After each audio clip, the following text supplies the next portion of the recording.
How did I do that? From the third largest city in the United States, Chicago, Illinois, it's The Drive with Mario Smith. We are live on Backchannel.tv. You're watching us also on YouTube, and you're checking us out on your Amazon supported device. I'm Mario Smith. How you doing, everybody? Happy Wednesday.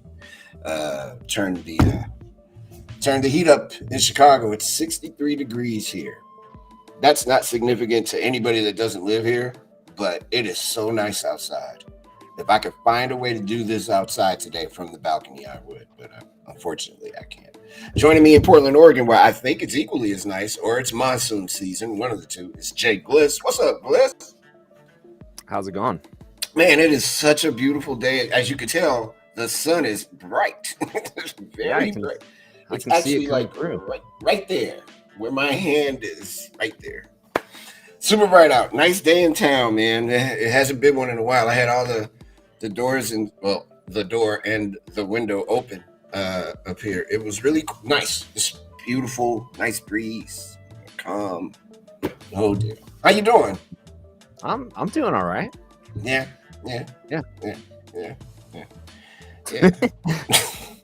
So many things I want to say. I just want to say some things. But I'm not. Lots to talk about today, I suppose. There's been a fair amount of breaking news today. We'll cover most of it, I guess. I was wondering, before we go any further, to the people who are in our chat today, we appreciate all of you. And I know I'm saying your name wrong. I just feel like I'm saying it wrong, but it's John, I am taking it, in Oregon, and Marquise is in Washington. It's either Milo the dog. Screw it. It's the dog watching or listening on on Bliss's Amazon supported device. Michelle, Lee, everybody, London, all the guys. Please leave a review at backchannel.tv. As this is an interactive show, it's kind of like a how you doing to us to let us know how we're doing. And you're part of the show. You're a big part of it. You're really bigger than you know. So leave a review, particularly if you happen to hop on Back Channel and you see us asking poll questions and whatnot. Leave a review of the show. That's very important. We thank you guys for being here, too. Gliss and I are so happy, as you can tell by the smiles on both of our faces. We really like doing this. So we want you to tell us how you think we're doing. If you can see my house, which I hope you can't, it's an absolute mess. It looks like I just came in the house late last night and kind of threw everything in the air and it landed. It's kind of how last night was. Yeah. Yeah, kind of. A friend of mine is moving to Arizona. So we said a little goodbye to her yesterday. It didn't get super horrible like, it could have on a Friday night when I knew I didn't have to be here the next day. It got bad, though. It was bad enough. And again, I came in kind of late and said, screw this house, and went to sleep. I ordered food that never came. That is so upsetting because I didn't want to try to cook because I didn't want to be one of the stories I read about today, having burnt down an entire apartment building. Did they get lost or what happened? I don't know. And I don't want to say the name of the company, but it rhymes with Shrub Bub. And they totally just... what could that be? I don't know, but I'm not going to say it. But they totally played me. And I was very excited about getting the food because it would have gone a long way in making sure that my morning wasn't what it was, which was chaotic and catastrophic. But I will say this. I got a nice little piece of change. Not a nice piece of change. I don't want to sound like Shrub paid me an enormous amount of money. But they took care of me for my next situation. Well, that's good. Yeah, so it's not bad. Something else to look forward to. Yeah, I'll figure it out. It could be in the form of a meal. I may pay it forward to someone else. I don't know. I'm feeling generous nowadays in a good place. So I might do that. Might. Screw that. I'm going to keep it for myself. I'm going to eat something tonight because I don't feel like cooking either. So having said all of that, and everybody's really happy about that my life is somewhere between yes and no. We want to welcome you all to the show, and there's a lot of bumping going on around here, and ask you guys to take your time to peruse our schedule of wonderful shows here on Back Channel. You can catch us starting at 6 a.m. Eastern with Haley and Allison, and then at 8 Eastern, it's the super wonderful Liv Harrison.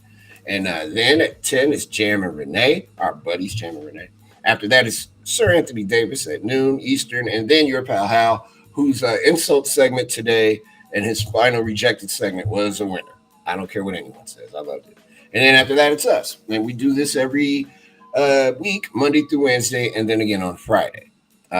So the next show will be episode 40. 40 episodes of this. We've done this 40 times. It's amazing. Let's take a look at the headlines, gang, if you don't mind. The Federal Reserve launched a high-risk effort today to tame the worst inflation since the 1980s, raising its benchmark short-term interest rate and signaling up to 6 additional rate hikes this year. The Fed's quarter-point hike in its key rate, which it had pinned near zero since the pandemic recession struck 2 years ago, marks the start of its effort to curb the high inflation that followed the recovery from the recession. The rate hikes will eventually mean higher loan rates for many consumers and businesses. And also, in our headlines today, former CNN anchor Chris Cuomo is seeking a $125 million arbitration award, claiming the network wrongly terminated him. The TV host's legal team said earlier today. Cuomo was let go after it emerged that he played an active role in advising his brother, then New York Governor Andrew Cuomo, when the latter was fighting to stay in office as women accused him of sexual harassment. It should by now did not lie to CNN about helping his brother. Chris Cuomo's attorney Brian Friedman said in a statement, and those are the headlines at the top of the hour. Checking out one more our back channel, folks. Airy Tiger said, "What's up? Wealthy Crab is here. Accurate Donkey, Blythe, Nifty Carp, Peggy's in Oregon." Accurate Mushy Chimpanzee also on the show. Hello is here. Hello. Hello's here for the first time. Mushy Chimpanzee, Gliss. It's getting better. These names are awesome. I like it. Everybody just needs a alias name as soon as they join the stream. We need to have alias name day. Just when you get on, you can't. We're not gonna shout you out unless you have a good name. Yeah, you know what? Friday show on Friday. Come in with an alias name in the chat. Don't forget on Friday, it's alias name day for episode 40. We should take a break. When we come back, we'll bring you the news of the day, talk about things, and get to know each other a little bit better. You're watching The Drive on Backchannel.tv, YouTube, and on your Amazon supported devices. Thank you for watching, and we'll be right back after these words. And I'll stop bumping things.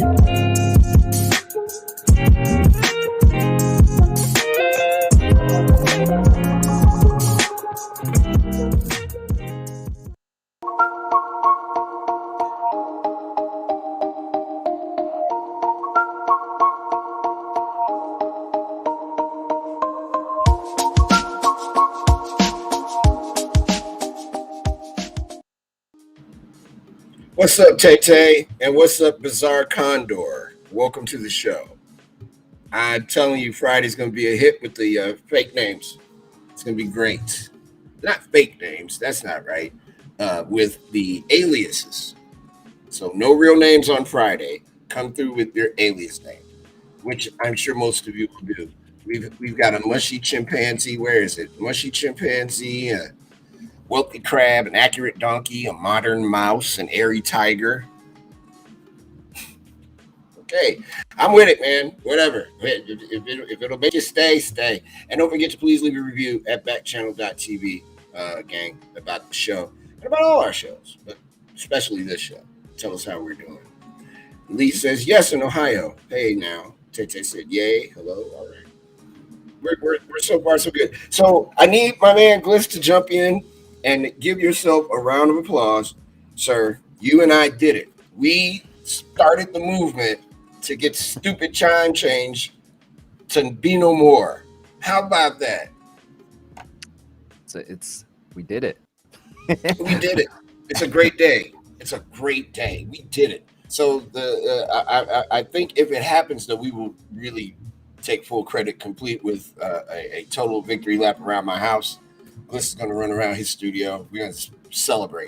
I'm still hoping we hear back from Cory Booker so he can come on and thank us. Oh, for sure. Yeah, he should be thanking it. That's right.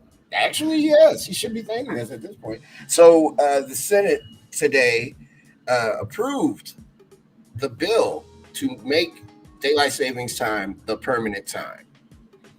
It means the sun will be out longer for what it's worth in the summertime, like it is anyway. It'll still go down earlier in the winter, just be the same time. You know what I'm saying? It won't be on November, I believe that would be 3rd. We would be changing the clocks back. I think it was November 3rd or the 13th, something like that. We don't have to do that anymore. We'll have one solid time. Do you know what that means? It's going to be great. I heard some people upset about it on the radio today. And I'm like, well, again, farmers are good.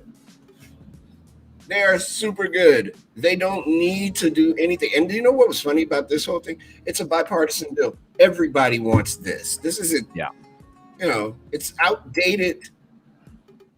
Here, even a senator I hate. I don't hate him. Oh, I know I don't hate him. I don't care for him. Republican Senator Rick Scott of Florida said changing the clock twice a year is outdated and unnecessary. It is.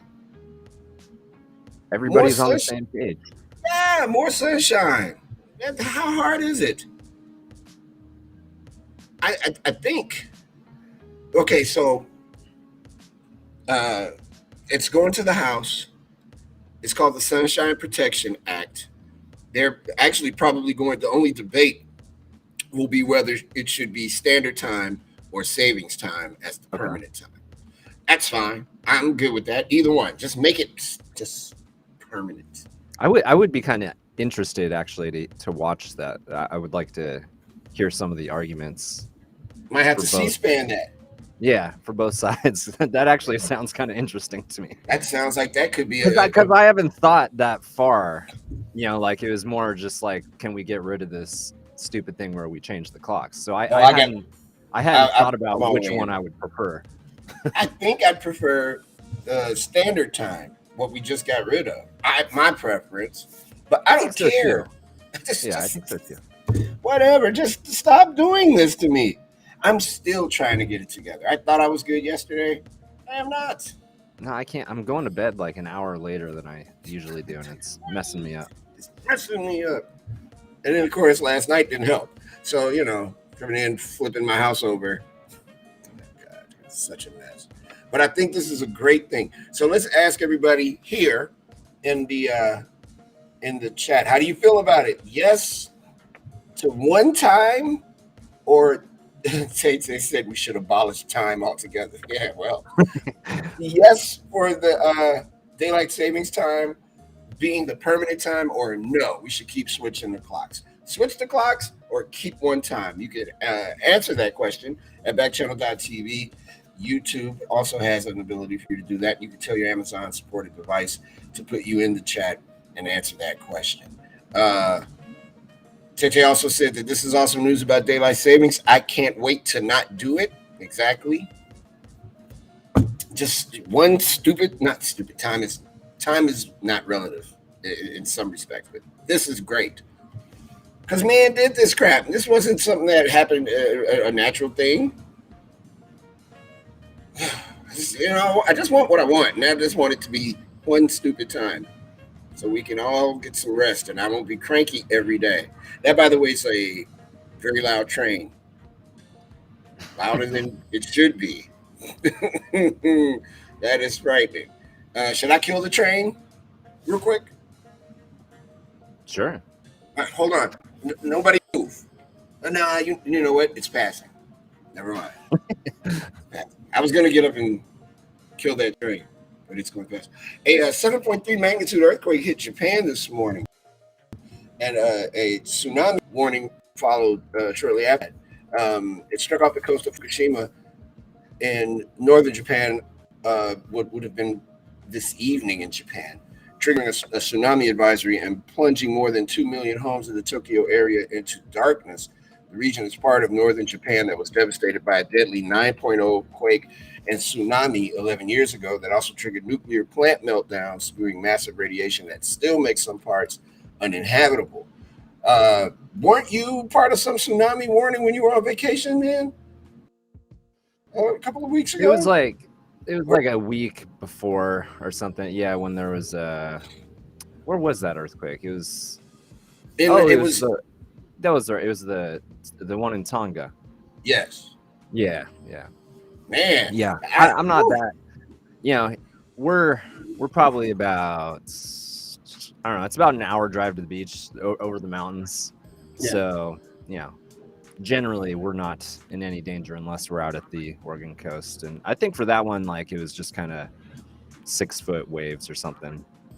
I just worry about you, man. I don't want to happen to you guys. And I don't want to live that close to where a tsunami warning would be possible. Trust me, I always think about it because the Oregon coast is absolutely beautiful. It's like it's like the mountains literally just go right up to the coast, and then you have a beautiful coastline. But I always think about it when I'm out there because, we have, they keep telling us at some point in our lifetime, the big one's coming, out on the West Coast. And later, so I always think about it. I'm always looking at the evacuation routes whenever we stay somewhere just to make sure I'm on top of things. There's actually like an app you can get, to make sure you're alerted and all that stuff.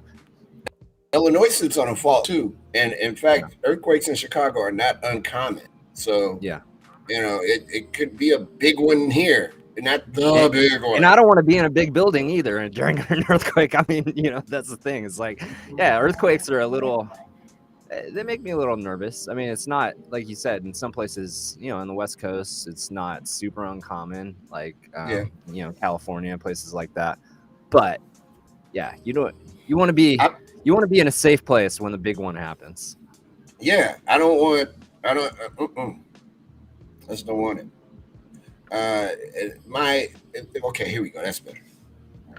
My computer's it's doing things today. So have a happy day for everyone. To all those friends that live in Japan, I think they're in Tokyo though.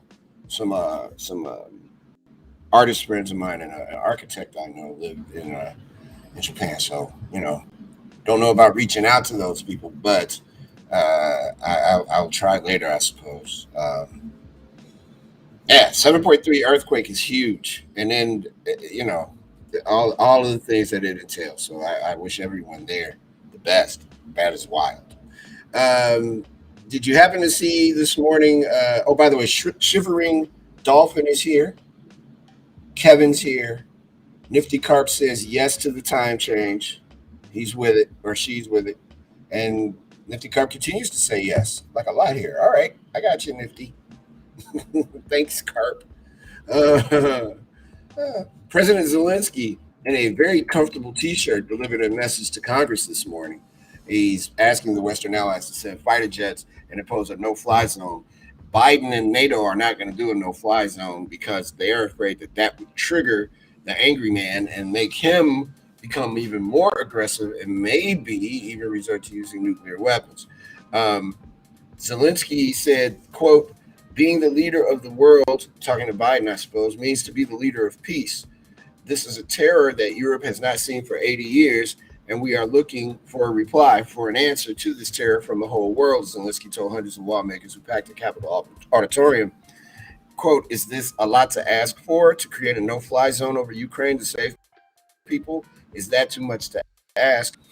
Knowing that the U.S. opposes a no-fly zone, Zelensky proposed called an alternative, planes to defend Ukrainian skies from Russian attacks, but the Biden administration has also ruled out sending fighter jets. Quote, aircraft, powerful, strong aviation to protect our people, our freedom, our land, aircraft that can help Ukraine, Zelensky said. He also said, you know that they exist, that you have them, but they are on the earth, not in the Ukrainian sky. They do not defend our people. Sporting his signature green T-shirt, Zelensky also urged Americans to look to their own history and trying to understand what Ukrainians are going through. And then, you know what? This is where I'm like, now I'm starting to get concerned that this is becoming more theater than anything. And I am not implying that what's happening is not horrible, because I am not saying that. But he he invoked the I Have a Dream speech by Dr. King. And he also talked about Pearl Harbor and September 11th. I think in my head, I understand what he's trying to do. He's trying to get people to realize the severity of what's going on. Yeah. I get that part. But my man, sir, we're giving you $800 million. Figure it out. This is dumb in my opinion. I just think that going to, but he is trying to get people to understand what's going on. I'm working this out together with you guys. I don't know, man. The whole thing is now starting to become a little much, you know? And, you know, you feel where they're coming from. Yeah, absolutely. In wanting, you know, their allies to step up and help. But as you pointed out in that story, it's a very touchy situation. This guy is nuts. He's mega nuts. He's crazy. All he is ego. And, you know, it's, you don't want to, you know, do something that's going to escalate this is I think what, you know, the UN and, you know, the United States are getting at is like, look, this guy's crazy. If we do the wrong thing, then we're going to put not only, you know, it's not only going to turn out bad for them, but it's going to turn out bad for everybody. So, I mean, it's like we need to be really careful. Exactly. It's World War III, Gliss. If that happens, if the U.S. gets involved, then that means everybody's getting involved. Yeah, because they're not going to go by themselves. Unstable man. Everybody's going to have to get involved. So I'm with you. We got to be careful about what we do and how that could further escalate the problem. So, I mean, it's sad, and we want to do everything we can to help them, obviously. For sure. But you got to be careful about what moves you're making in this situation. There's no point in signaling to that madman that it's time for you to show everybody just how nuts you are, because he's waiting to do it. It's not like he's sitting back, I don't know when I will decide. He knows what he's going to do. He already knows when he wants to do it. But if the U.S. gets involved, then we all have a different conversation on the drive. Now we're talking about World War III. And I don't think, and Zelensky even said in his speech that World War III may have began already. And in some respects, you can absolutely agree with that, because at some point it has to end. How does it end, I think, is where it's going to be. That does it end with how I think it's going to end with China getting involved? Does it end with Putin flipping out and absolutely doing something nuclear, which gets the world involved, including China? that China's not going to be with him then? There's a lot to think about. So I hope it's a peaceful resolution somehow, or at least get him to stop for a moment. But this is real, and it's getting more real by the day. We're going into week 3 of this nonsense with this crazy person. Not for me, man. I'm good.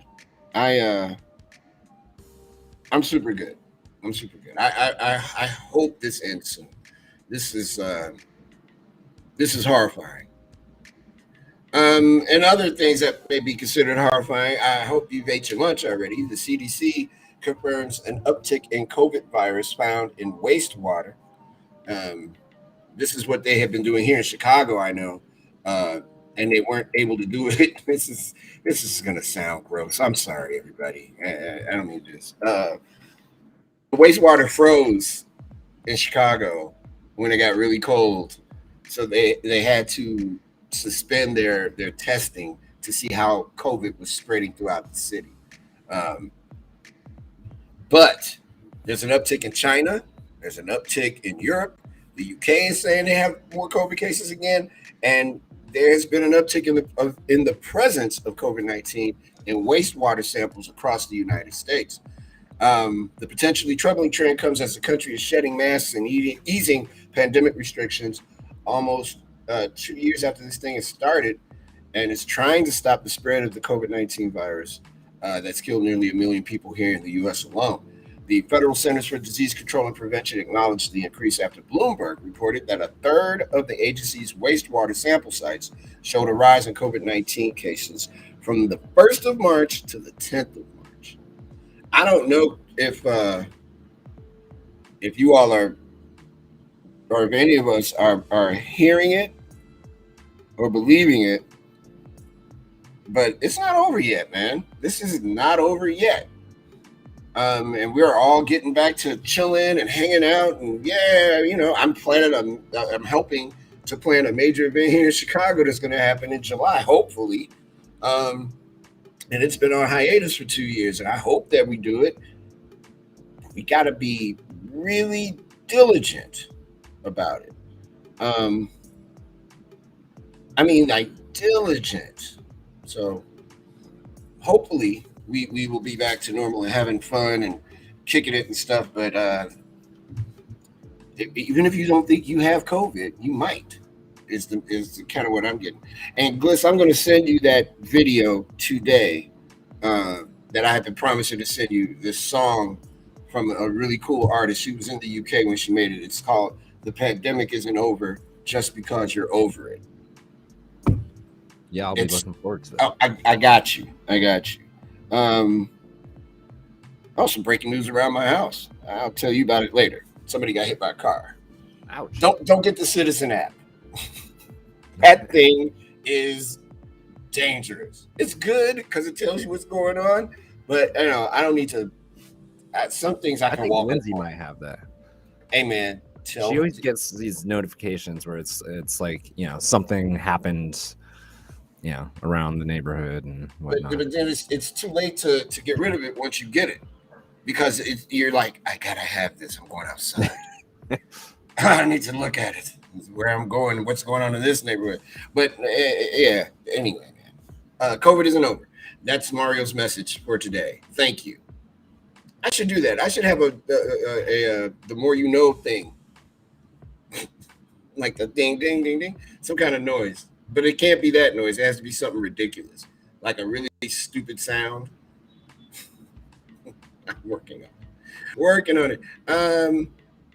So this is going to be good for you, Gliss. I don't know if you heard this or not, but Facebook is going to now start blocking kids from downloading age-inappropriate virtual reality apps. Now, I am not a VR person. I'm not big on virtual reality. It freaks me out a little bit. But Meta is going to roll out parental supervision tools for its virtual reality headset as concerns mount over whether kids are safe while exploring the so-called metaverse. What's going on in the metaverse, you ask? Well, the company's Meta says its Quest headset is designed for people over the age of 13, but NPR and other news outlets have reported that younger children appear to be using VR apps, including ones meant for adults, such as Meta's own Horizon Worlds. So what is Horizon Worlds about? Is anybody on any of our passengers playing any of these VR games? You guys play any of these VR games? Do they? Oh yeah. My 14-year-old plays VR all the time. Is he going to the adult ones? Well, I mean, he asks. Breaking news. Nah, this is my stupid phone. It was breaking news. Yeah, there's a lot of football moves going on. Yeah. I mean, he asks, whenever he's gonna download a game, but I'm not. He usually plays stuff like Beat Saber and stuff like that. Man, you could tell me he plays making hamburgers, and I would know what you're talking about. I'd have no virtual reality identity. There actually is a game where you make hamburgers, and it's really fun. Of course. I've played it with my brothers. You're like on an assembly line. It's actually really fun. Well, you, sir, if your child is playing games on, what's your 14-year-old's name? Colin. Colin, I don't want to be referring to your children as. Almost 15-year-old. He'll be 15 in a week. So. Oh wow, we got to do something for him. 24th. Yeah. Want to throw him a birthday party? Get some cake. I'll get a cake on my end, like a cupcake. Make him blow it out on. We should invite him on the show on his birthday if he's home from school. Yeah, they got spring break next week, so yeah. And have him blow my candle out on my end. I'll find a candle and everything.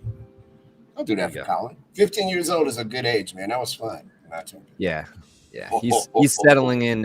He's a freshman. He's settling in. He kind of found a peer group, so he's liking it. He's the one that has a lot of anxiety issues, and he's really found his group and all that stuff. So it's been a good year for Colin. That's pretty cool, my man. Congratulations, brother, and happy birthday in advance, Colin. Milo is listening, so just move the dog out the way, and you're welcome. Congratulations. So you'll be able to go on Facebook, and you'll be able to monitor or put the parental control on the Quest thingy or whatever. Yeah. So I mean, so I can see what they're up to in there. Yeah. That's weird. I do know that there are some games that are very adult games in the virtual reality world, but again, I couldn't tell you what the names are. I just hear stories about them. I won't play them because it's kind of freaks me out. On a much smaller scale, I use it to order tickets for I ordered some White Sox tickets the day the strike ended because I'm frantic, or the lockout, I mean. And they've got a VR thing on one of the apps that you can see where you sit. Yeah.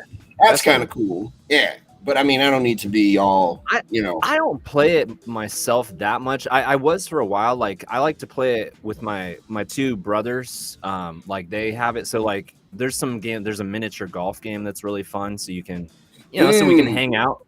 We're hanging out virtually. We talk and play around the golf. And now, see, I do that. Yeah, it's pretty fun. That kind of stuff is really fun.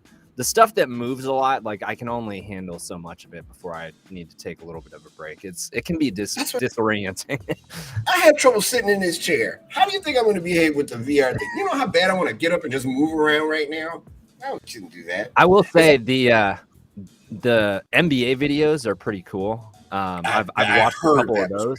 Yeah, and it's you're on the court and LeBron's coming full steam at you and just takes off and dunks it right in front of you. It's pretty incredible. But LeBron was you got to be careful. Well, you blame him. I mean, look at what they got going on there. That's for Robert. I know he's mad that I mentioned it. The Lakers, not good. They may not make the play-in game, but that's not why you call. I'm gonna try. I don't know anybody with the virtual reality thingy, but I'd like to see the NBA stuff. Yeah, is MLB doing anything with virtual reality? I've wondered that. I would watch a Giants game in VR if they have it. That would be cool. I could do that. Really, it's cool if you can watch other cities play. Yeah. No, that'd be cool because that's kind of what the concept was behind the NBA, and I think you can actually do it on League Pass now, where it's you're literally sitting in the arena, but you're not, obviously. So if they did something like that for baseball, and I could sit behind the plate and watch a baseball game, I'm all in on that. I totally would. You got to be careful on those things. I fell off the deck last summer. Oh wow. You gotta be careful. You can't into a rhododendron. Oh no, man! That's funny. I wish someone would have had it on video. See, that's why we got to get those kids indoctrinated to tape everything. You never know what's happening. Craspuddle said that his kids played the office simulation and enjoyed it, and he's done boxing a few times. The videos I've seen of people doing boxing where they fall and swing so hard. Yeah, that thing makes me sweat. That's why I don't do that one because I get hot within the first 15 seconds. That Jack was playing that last night, and I was getting tired just watching him. That's what I mean. Me out just watching him do it. I am very much not trying to play that kind of game. Near Badger is here, by the way, in Georgia. What's up, Near Badger? Y'all, these Friday's going to be so good. Everybody's going to come with a fake name, alias name. Real quick before we transition, the man that was killing the homeless people, he got caught because of a detective going through social media. Captain Kevin Kentish, a Queens native who works for the Metro Police in D.C., was scrolling through his social media over the weekend when something caught his eye. Kentish, who still stayed up to date with news from his home state, saw footage that New York City police had released of a person of interest wanted a connection with the shootings of two homeless individuals there, one of whom was killed. In Washington, Kentish and his team were investigating the March 9th killing of a homeless person. The detective flagged the photos to his colleagues, and they reached out to New York and federal law enforcement agencies and began comparing evidence, including shell casings left behind at the scenes. Uh, Police Chief Robert Conti said, "Our partners at the ATF tested our evidence that was recovered. They tested the evidence that was recovered in New York, and we got a hit." Authorities in Washington tied two more local shootings to the suspect. Leaders from both cities held a joint news conference on Monday and appealed to the public for help in identifying the subject. An anonymous tip helped lead to his identity. Um, I'm trying to find what did Kentish do? See, they could really just go right to the chase. Tell me what Kentish did. Okay. Here we go. Thank you, Mario. You're welcome, Mario. Um, as soon as they linked the two shootings, New York police held a news conference on Saturday night and released images of their person of interest. And that's when Kentish, the DC detective, saw the pictures, according to officials. Washington police contacted NYPD on Sunday, and by 2 p.m., it is confirmed that all five instances, the three in DC and the two in New York, are a match and are a ballistics lead. So Kentish look at these pictures, apparently eyeballed something, and they still won't tell me what it is. You know what, Gliss? I retired. That's it. Thank you, everybody. This show's been great. I'm retiring. I just need to know what happened. Something happened. Gosh, how do you just drag this on for an hour? CNN. This is CNN. That's why. And you know what? Do I have time? I got time. I gotta read about this potato. And if you can you put this this disturbing photo up of the of whatever this is that this woman is holding? Yeah. Okay, let me know when you got it, and then I'll because this is gross looking. Does it look like a potato? Oh, man, it doesn't look like a potato at all. Oh, that's frightening. Ugh. Okay, I'll start reading. When is a potato not a potato? When it's a tuber of a gourd, that's when it's not a potato. Look at it. You know what that looks like. It looks like a couple of things. It looks like an animal in the thinking man position. It looks like a beaver, maybe. And it also looks like a big pile of poop that this person is holding in this video here, or in this picture. A New Zealand couple who believed they had dug up the world's largest potato in the garden of their small farm near Hamilton, New Zealand, have had their dreams turned to mash after Guinness wrote to say that the scientific testing had found it wasn't, in fact, a potato after all. Colin Craig Brown, who first hit the tuber with a last night, not last night, last August. That's funny. When he hit with the hoe last August. Oh boy. That's funny as hell. That was good. Oh. You gotta give me a second. I gotta congratulate myself internally on that one. That was good. Colin Craig Brown, who first hit the tuber with a hoe last August when gardening with his wife Donna, said it sure looked and tasted like a potato. It wasn't a potato. Mind you, he added, he's never tasted a gourd tuber. What can you say, said Craig Brown. We can't say we don't believe you because we gave them the DNA stuff. After months of submitting photos and paperwork, the couple got the bad news from Guinness in an email last week. Oh, dear Colin, the email begins, going on to say, sadly, the specimen is not a potato and is in fact the tuber of a type of gourd. For this reason, we do unfortunately have to disqualify the application. The couple had named their find Doug, which they took to spelling D-U-G, Doug, after the way it was unearthed. The tuber became something of a local celebrity. After the couple began posting photos of it on Facebook with a hat and even built a cart to tow it around. An official weigh-in at a local farming store put Doug at 7.8 kilograms, 17 pounds. That's a couple of sacks of red potatoes or one small dog. The existing Guinness record will stand a 2011 monster from weighed in at just under 5 kilograms. Ooh. Craig Brown remains a believer, a big believer in Doug, who still sits in their freezer. I say g'day to him every time I pull out some sausages. He's a cool character. Whenever the grandchildren come around, they say, "Can we see Doug?" Doug is the destroyer from down under, Craig Brown added. He is the world's biggest not a potato. Craig Brown said he's not done yet chasing the potato record. Doug was self-sown, but Craig Brown said that with all his subsequent research into giant potatoes, he's ready to try and deliberately grow a record-breaking monster next season. And this time it will definitely be a potato, and it will get hit with a hoe again, and it won't be last night, because I don't know what that meant, but man, that was funny. Thank you very much. When we come back, on the unintentional called The Drive with Mario Smith, we'll explore some community news. It's Tay-Tay's favorite segment. Oh God, the community report. We'll be back in just a moment.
I'm waiting on Siri to stop screwing me around here.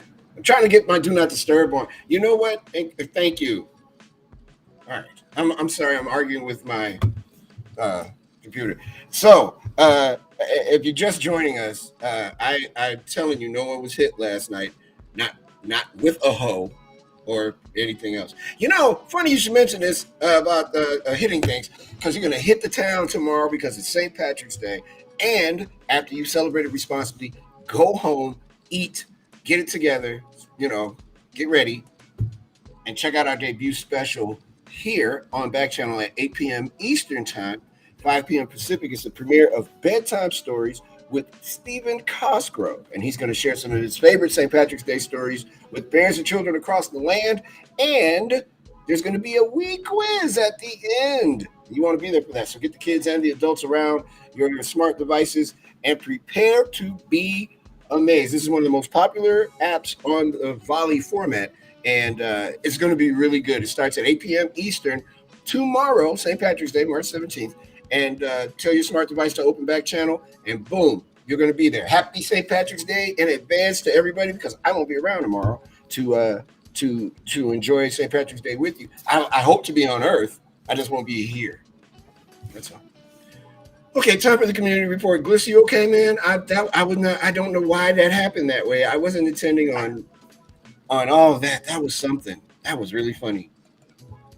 Yeah, that was yeah. I was having a hard time gathering myself during Oh the break. man, I'm telling you, that was, whew, boy, that was something. That was. Oh, I can't wait to watch this back on YouTube later. I Cause was it, just I was just thinking one of these days I'm gonna have to go back through all these files and do do a a little blooper bloopers. reel. Yeah. Oh God, that's a 2 hour or show by or itself. or a best best of funniest moments, whatever. I'm scaring the back channel people by holding this bottle, but I assure you, it's just root beer. You go. I love a good root beer. I felt after that unintentional joke that I needed one. There you go. Oh, that's good. Okay. Wow, I haven't had root beer in a long time. Nice and cold and everything. And again, that wasn't a potato, even though it looked like a potato. It really looked like a potato to me. I couldn't have told me any different. Let's have a go at some of this stuff. There was a terrible crash this morning. This is what I woke up to, hearing about anyway, in Texas. 9 people died in a fiery head-on collision in West Texas, including 6 students and a coach from a New Mexico university who were returning home from a golf tournament. A pickup truck crossed the line of a 2-lane road in Andrews County, about 30 miles east of the New Mexico state line on Tuesday evening and crashed into a van carrying members of the University of the Southwest men's and women's golf teams, said Sergeant Stephen Blanco of the Texas Department of Public Safety. 6 students and a faculty member were killed in the crash, along with the driver and a passenger in the pickup truck, Blanco said. 2 students were taken in critical condition by helicopter to a hospital in Lubbock. Family members confirmed freshman Lacey Stone was among those who died in the crash. Stone graduated from Nocona High School in Texas in 2021, where she played golf, volleyball, and softball. Um, just sad, man. And I know there are pictures and video and all that stuff. It's, oh my, that is just frightening. Um, yeah, that's just bad. Oh, we got a Florida man story? Yes. I'll read about that in 1 second. You know I love Florida man. There should be a Florida man cartoon. I swear I don't understand why it hasn't happened. Maybe I have to do it. Maybe I should develop Florida man. What would Florida man? Well, I know what he'd look like. He'd have a mullet to start, because everybody I saw in Florida had mullets. We have a Halloween party every year, and my brother-in-law, the Tottenham fan, he actually came as Florida man one year. Tottenham's winning 2-0, by the way. He should be pretty happy today.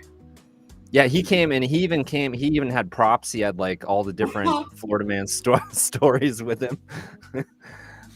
He did have a mullet. He had a mullet, mustache, some oh wow, some nice short jean cut off shorts.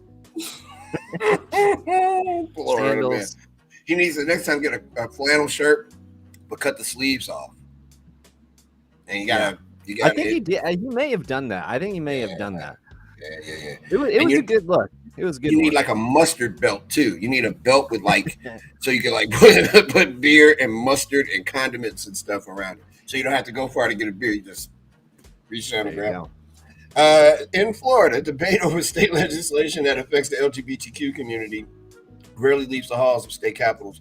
But Florida's Parental Rights and Education Act, which critics have dubbed the Don't Say Gay bill, has suddenly sparked a national war of words. The governor of Florida is a very interesting individual. And he's really Donald Trump to the next level, just not as wealthy, if Donald Trump is at all wealthy. And I don't care what it is, whatever legislation it is, I always just think about Ron DeSantis. And I'm very nervous, man, that this is going to lead to people getting hurt. I don't know. Just I don't get it. I think that's very dangerous. That's a game that he probably shouldn't be playing. And They've been getting ripped up for it all over the place. Joe Biden is now talking about it. And here's something: the "Don't Say Gay" bill does not, in fact, say gay anywhere in the text. Wow. Okay. From one crazy Floridian on to the next one. Oh, this is a good one. Do we put his picture up, Gliss, you think? I think we should show him. Yeah, I'll get his picture. Yeah. Yeah, there we go. A Florida man was arrested after calling 911 his recently purchased meth was fake. He asked police to test it for authenticity, then busted and sold it to him. Instead, the caller, identified as Thomas Eugene Colucci, was arrested. The Hernando County Sheriff's Office said deputies were dispatched to a Spring Hill home on March 10th after a resident called 911 to request that a deputy be dispatched to test the methamphetamine he had recently purchased. Upon arrival, there's his picture. Deputies met with Colucci, who told police he recently purchased methamphetamine from a male he met in a local bar. Using a bit, he believed it was actually bath salts. Colucci told deputies he was an experienced drug user, having used methamphetamine in the past. He said he knew what meth should feel like. Colucci then handed over 2 baggies, each containing a white crystal-like substance, to the deputy. The police said, evidently, the substance Colucci had purchased did not provide the expected sensation, hence the call to 911. Colucci told deputies he wanted his methamphetamine tested, as he did not want other people to purchase fake methamphetamine from the individual who sold it to him. Colucci wanted the police to put the person in trouble for selling dangerous drugs. However, he was unable to provide a name or contact information for the suspect. The police said, as requested, a deputy performed a field test on a sample of the white crystal-like substance from each of the baggies. The substance from both baggies tested positive for methamphetamine. Deputies placed Colucci under arrest and put him in the back of a patrol vehicle. After that, Colucci told deputies he was having chest pains. He was then transported to a local hospital where he was medically cleared by a physician. Colucci was taken to the Hernando County Detention Center on charges of possession of methamphetamines and 2 counts of possession of drug paraphernalia. His bond was set at $7,000.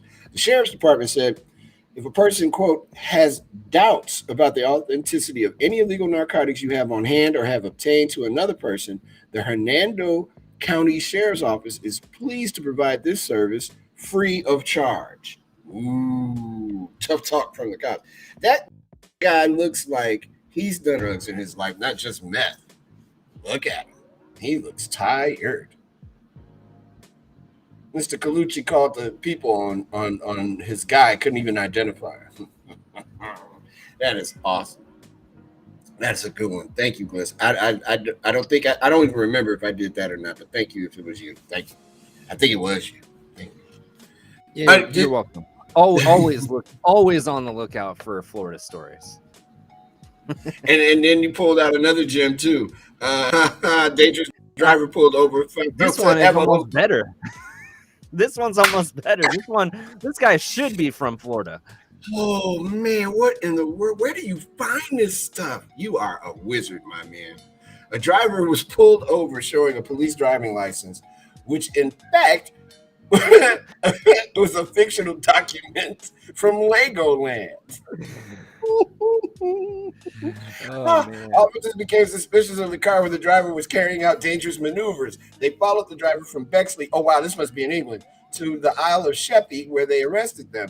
The driver was arrested on a multitude of offenses, police said in a tweet. A large amount of cannabis was also seized from the car. Well, of course, among items found by officers was a Legoland driving license, which is part of an activity at the Windsor theme park for children. Okay, no, the Legoland license. This is the tweet from the Kent Police Department. Yeah, in England, definitely. No, the Legoland license was not the reason for the driver's dangerous driving. The large amounts of cannabis was. The driver was pursued from Bexley to the Isle of Sheppey. Oh, he had a Legoland license, man. God bless him. Good. Yeah, it is. On Legoland's website, they state children can attain the fun license after the rides. After watching a road safety video, young drivers can take the wheel of their very own electric car and work their way around our Lego City roads, encountering traffic lights, roundabouts, Lego policemen, and even a speed camera. At the end, they will earn their first Legoland driving license. Ha! That dude had a license. He was high too. That's fantastic. Hoo-wee. Man, this is a good one. There's a that once happened here. So there was a time after the Jail Blazers era where they were kind of in a transition, and they still just couldn't seem to bring in the right guys. And two guys that hung out pretty often were Darius Miles and a guy named Quintel Woods. Yes. Well, Quintel Woods was eventually arrested and kicked off of the team for having a dogfighting ring. But prior to that arrest, he had actually been pulled over once in Northeast Portland in his Escalade with, marijuana smoke coming out the windows, the whole deal. And when they asked him for his license, he gave them one of his basketball cards. Oh, that's awesome. Here's my license, brother. That's my license. That's me. That's me. I play for the Blazers. See? You about to arrest me? Come on. I'm smoking weed and I'm driving and I got this. Here's my card. Don't worry, sir. Wow. Man, this is the best community report yet. Thank you. Yeah. Well, it's easy when people do stupid stuff like that. I mean, it makes it really easy for our entertainment. And I'm thinking the same thing. Like, man, it's so good that people are so stupid. This just makes this show better and better. Hey, by the way, none of these people are stupid at all. They're passengers today on the drive. Sarah has joined us from Florida. Oh, wow. I'm sorry. I didn't mean to talk so badly about your state. Calvin has joined us. It's his first time on the stream as well. Viable Mouse, Dashing Gorilla, Misty Cooper, Eager Gopher. They're all here. Amy's here and Tania is here too. Oh man, I haven't laughed this much in a long time. That's good. Good stuff, my friend. Good stuff. I also would like to just pull one of these little facts out here really quickly, if you don't mind. You got some good, man. You know what? You need a raise. You're not making enough money. I did. Well, what happened was it was my night to put the kids to bed last night, and so I started just doing a little bit of prep because I was just I was relaxing, and then I started. So I had all this stuff already ready to go when I actually sat down to prep the show this morning. And I was like, I'm just gonna put all this stuff in there. Well, man, we use it. It's the end of the rundown stuff, the throwaway stuff. It's not important, but I figured I'm just gonna beef it up today so that you have plenty of stuff to play with if you want to. Well, I'm gonna use one of these things, and my man Gary T, who is watching us on YouTube, he and I used to have a radio show together back in the day, and we posed this question to our listeners because I really did think that these were the lyrics of the song. It's Blinded by the Night from Manfred Mann's Earth Band. And I thought that the lyrics were wrapped up like a douche. I don't even know who's supposed to say that. When you're rolling in the night. And the correct lyric is revved up like a deuce, another runner in the night. Okay, I still think it's the other one. And then, the song. Stick with it. Yeah. And the song with Alicia Keys and Jay-Z, New York State of Mind. Oh yeah. That's a big one. People so people think that the lyrics for that are Concrete Jungle, Wet Dream Tomato. Which makes complete sense. It sounds like it though. If you hear her sing it, you're like, yeah, that is the words. It's not though. Concrete Jungle, Wet Dream Tomato. All right, well we got this is another one, like a cheese stick, and the correct lyric is like a G6. Don't go Jason Waterfalls. That's awesome. Rock the Cat Box. Come on, yeah, everybody got to know it's Rock the Casbah. That's the class. I like the Guns N' Roses one, number 6. Oh, Take Me Down to a Very Nice City. It sounds so polite coming from Guns N' Roses off that epic rock album. Oh, wait a minute. So the song, one of my favorite songs by Creed's Clearwater Revival, is "Bad Moon Rising." I love this. I love CCR. I'm a big fan. Me But too. the lyric is, uh, "There's a bathroom on the right." Oh man, hold me closer, Tony Danza. That's not correct. Oh, these are perfect, man. Animal. The correct lyric is Panama.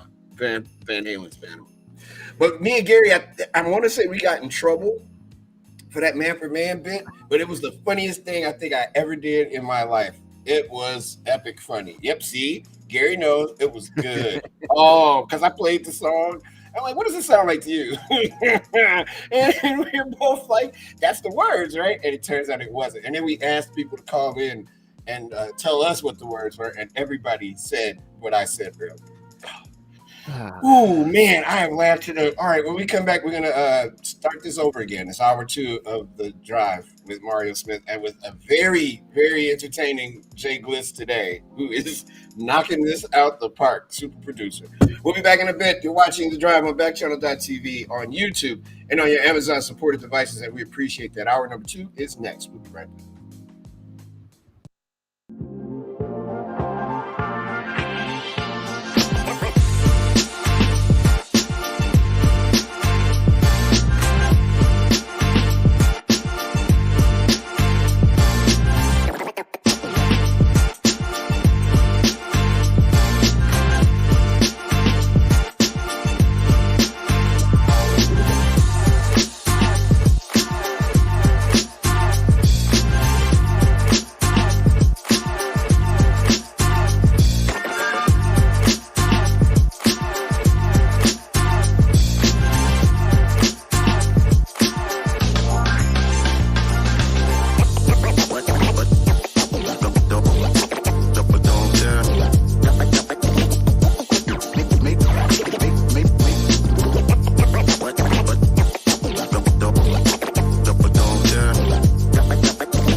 Welcome back. It's hour 2 of the drive with Mario Smith. I'm Mario Smith. We're here live in Chicago, Illinois. I say we, it's just me.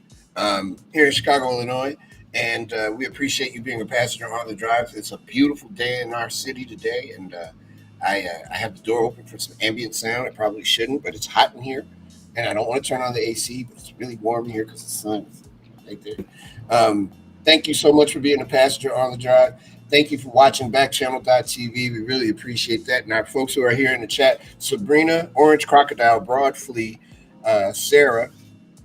Sabrina's in Wisconsin, by the way, and Janine's in Texas. Or Jean, I'm sorry. Jean's in Texas, Sarah's in Florida. Friday, it's Alias Name Day. So when you get in on Backchannel, please make sure that you use an alias name. Please, because we're going to shout you out if you do. While you're at Backchannel.tv, please leave a review of the show. We really would like to hear what you think about what's going on, not just for this show, but for all of them, but particularly for this one. Leave a review. And when you watch any of our shows, leave a review. We really like that a lot. Thank you. Joining me in Portland, Oregon is my man, Jay Gliss. What's up, Gliss? Not much. I'm just hanging out, having some fun. That was a rocking first hour. That was something. Somebody got hit. And, there's a turd potato. It's just all kinds of cool things happening. That's going to be funny for a long time. Oh, man. The blooper reel is going to be good.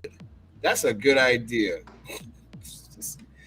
Maybe show 50. We'll go back. That's far enough away, yeah. Just 11 more episodes.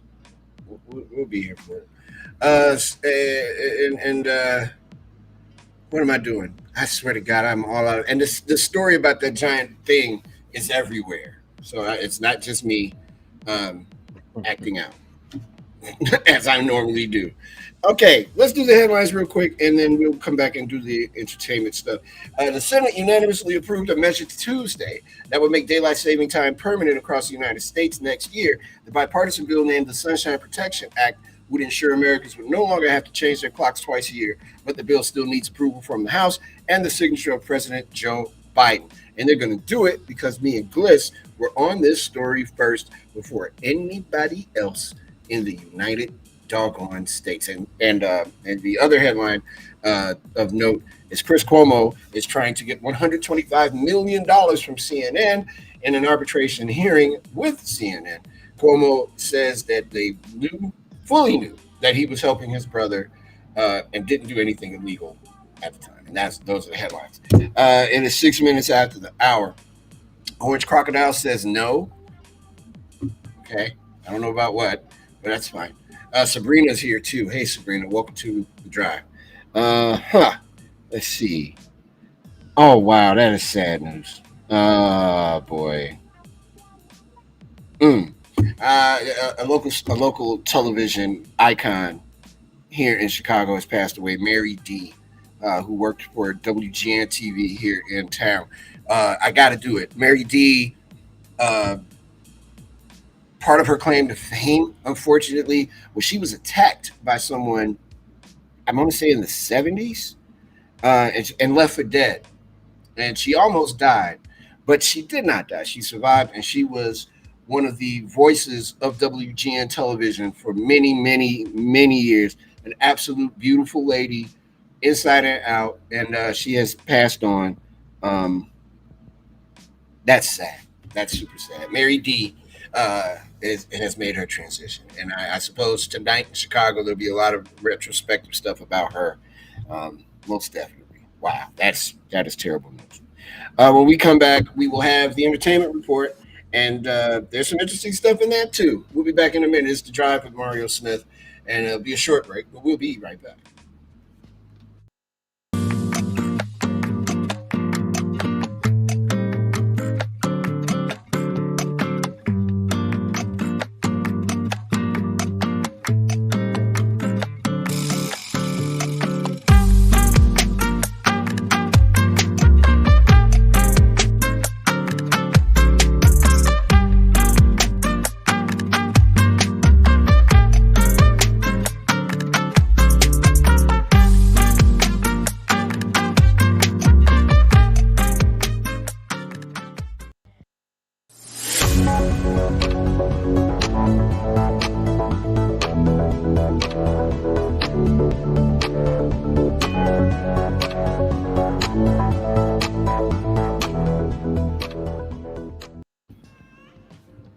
Hey, have no fear, the camera's here. Welcome back to the drive. It's Mario Smith here on Backchannel.tv.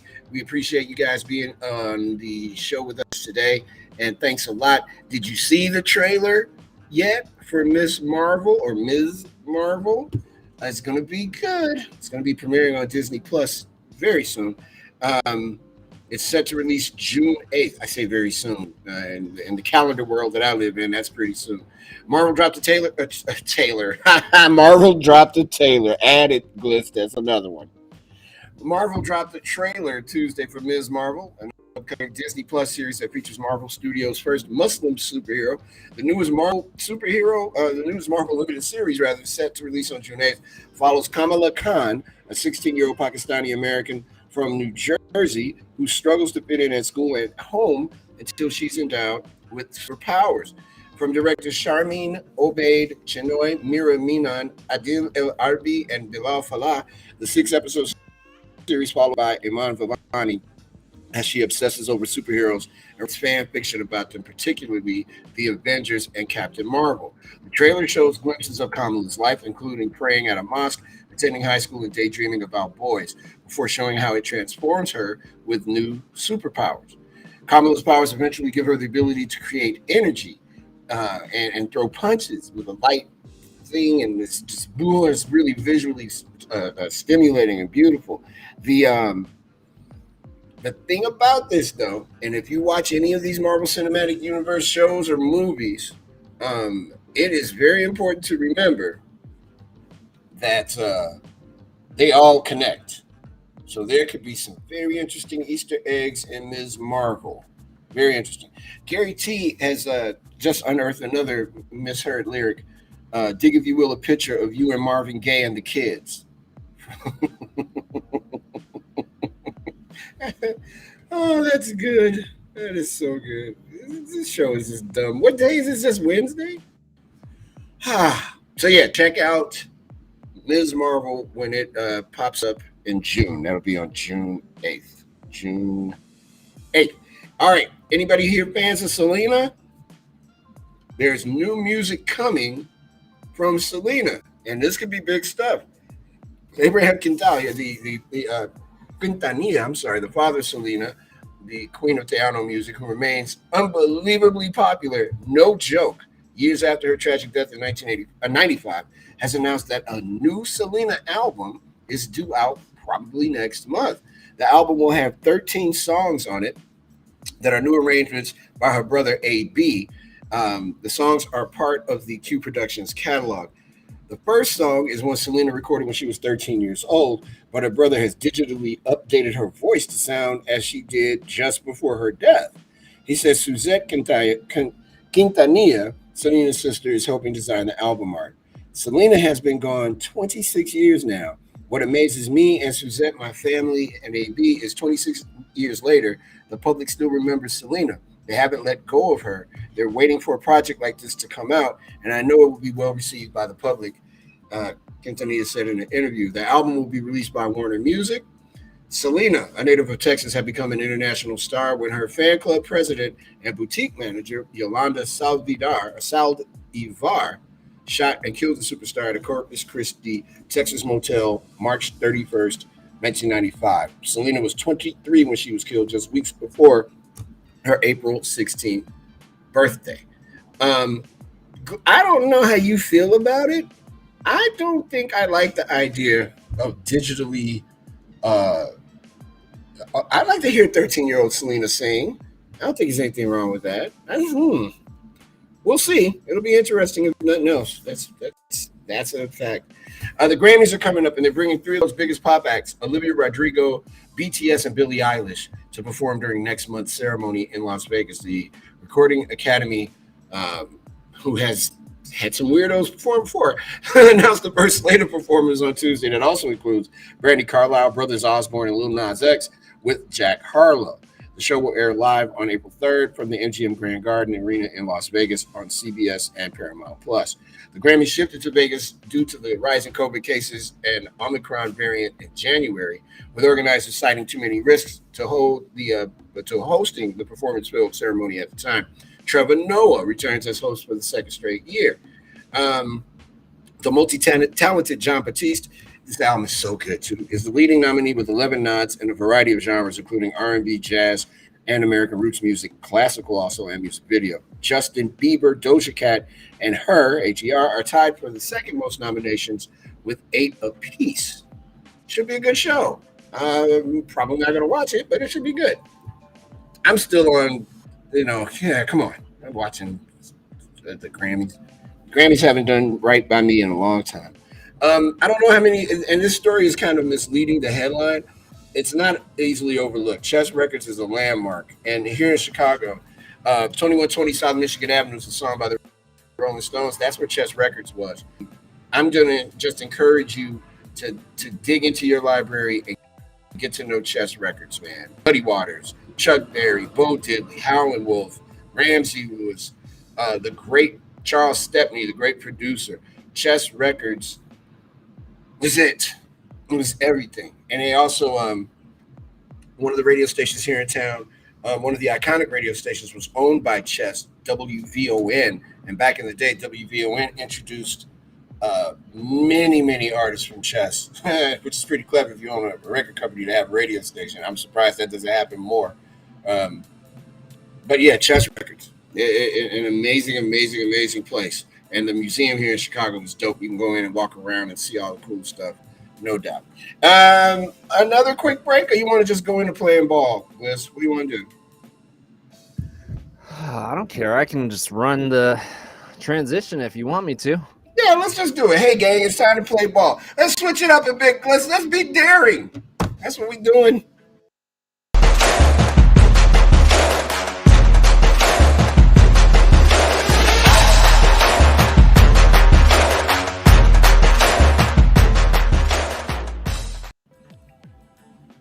Gary, by the way, said that print. That was awesome. Look at that. Gary said that a Prince said that on the Tabitha Smiley show, and I remember that. Dig, if you will, a picture of you and Marvin Gaye and the kids. That's awesome. That's awesome. Good old baseball's back, but that's not what we're talking about. Oh, yes, we are first. On your side of the country, the Oakland A's are just making everybody's dreams come true yet again, having another fire sale. And the Blue Jays have acquired third baseman Matt Chapman, who's a really good baseball player. They got Matt Chapman, and Oakland got infielder Kevin Smith, Gunnar Hoglund, right-hand pitcher, left-hand pitchers Zach Logue, and Kirby Snead. Chapman is one of the best defensive third basemen on the planet. He is slash line of 210, 314, and 403 with 100 OPS, 15 doubles, 3 triples, 27 homers, 72 RBIs. He's just the goods, man. 3-game win above replacement, 3.5 actually. He's only 28. You know, it looks good for the Blue Jays. We'll see. They were a game or two away from really being a problem in the playoffs. I would have loved to have seen them in the playoffs. Unfortunately, they weren't.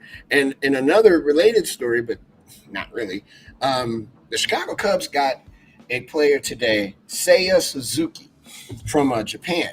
And Seiya is everything. An amazing hitter. He's like a 5-time MVP or something in Japan. So it should be good stuff on the north side of town. Good for them because, you know, they need the help very badly. Baker Mayfield may or may not have said goodbye to Cleveland on social media. Ooh. I think don't you think he's done, Gliss, with the Browns? That's about over with for him. It kind of feels like it. Yeah, I don't know how he's going to be able to pull this off. Looks like he might be done. He posted what seems to be a farewell letter late last night on his on social media. Why don't they just say on Twitter? Mayfield's fate in Cleveland has been uncertain since the end of last season, but the Browns exercised his 5th-year rookie option of $18,858,000 last year. They are really pursuing Deshaun Watson. And the thing is with Deshaun Watson, even though they're throwing out most of those cases, that doesn't mean he didn't do what he's accused of doing. Do you want Deshaun Watson on your team in your city? Well, apparently he's interested in going to the 49ers, and they're like, no. Wow. That's what I mean. I read that this morning, that he's, notified his representation that he would be interested in playing for San Francisco, and it sounds like the San Francisco front office is like, no, we don't really want any part of that. We're good, bro. You stay. I mean, he's great. Hey, he 2 years ago, I would have been all over that. Like, I mean, he's an unbelievable player, but now when you have a player with all that stuff going on around them, that's just a lot to deal with. Yeah, it is, and it's going to be hard to justify having him on your team with all those things still being out there. PR whether disaster. or not. Yeah, because how do you, if you're the PR person for the 49ers, how do you do that? How do you make that work? That sounds messy. Yeah, especially, a lot of these teams, they have some sort of, values or principles that they, that in their connection with the community. So it's like, how do you justify bringing a guy on who's, accused of doing some of the things he's accused of doing? It's just, and I mean, it's going to be a tough sell for any franchise, as good of a player as he is. If you're a fan of the NFL, how do you look at that? You're like, wow, you guys got this dude on your team?